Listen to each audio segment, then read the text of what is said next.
In Baltimore City, I see crime. Crime definitely from the parent, and then how the parents experience whatever that crime is, whether Drugs. Mm-hmm. Just the drugs Yep. right now? crime. Crime. Okay. Yes. Youth involvement in criminal activity remains to be a pressing concern in Baltimore City, highlighting systematic challenges such as poverty, limited access to education and resources, and community disinvestment. According to Fox Baltimore, 2024 data from Baltimore Police Department and the state's attorney's office, 590 juveniles were charged with crimes in the first half of the year.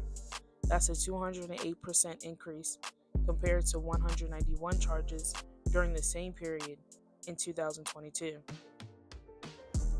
While youth under 18 represent only a small fraction of overall crime, approximately 5 to 7%, media narratives and public discourse often disproportionately highlight their involvement, reinforcing harmful stereotypes about urban Black youth. Youth criminal behavior in Baltimore can be defined behaviorally as repeated engagement in illegal or delinquent acts, such as theft, assault, vandalism, or weapon possession, that violate social and legal norms.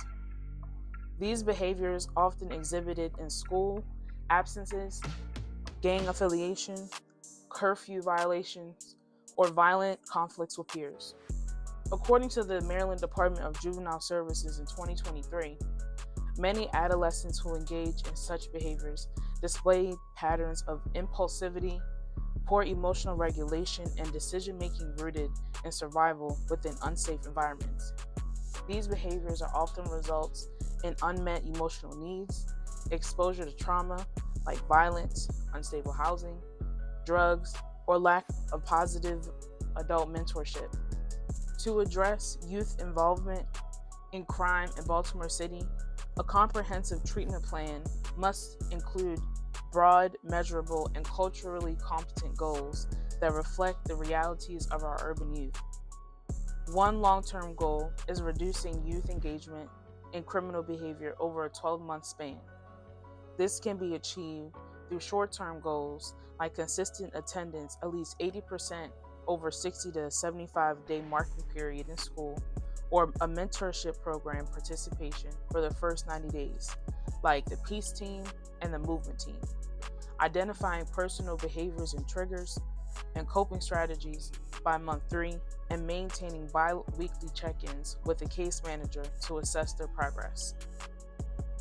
A second long-term goal is to improve emotional regulation and decision-making skills over a 12-month time period.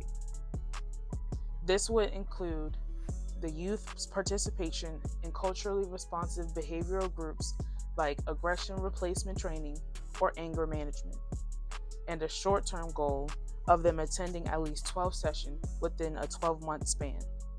This demonstrates conflict resolution skills while getting a fundamental life-peer interaction. Each goal aligns with evidence-based practices and integrates a culturally responsive lens that considers the historical, racial, and socioeconomic challenges faced by Black youth in Baltimore City. By focusing on emotional growth, family systems, community engagement, and empowerment, these goals lay the foundation for everlasting behavioral change and positive development for our Black youth. The interventions for youth involved in criminal behavior in Baltimore City must be tailored to meet their developmental needs, cultural backgrounds, and environmental realities. For youth exposed to trauma or chronic stress, trauma-informed care approaches such as cognitive behavioral therapy and considering rap therapy will allow the youth to process their experiences in a culturally relevant way.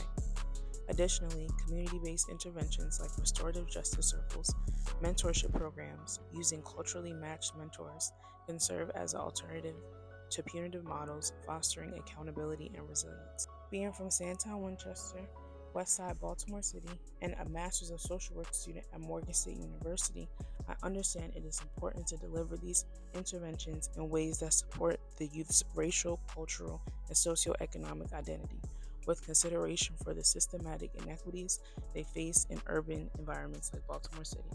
By consistently implementing these evidence-based and culturally congruent approaches, social workers can support the youth in reducing criminal behavior while considering the youth's environment, identity, and strengths that will be essential for creating everlasting change.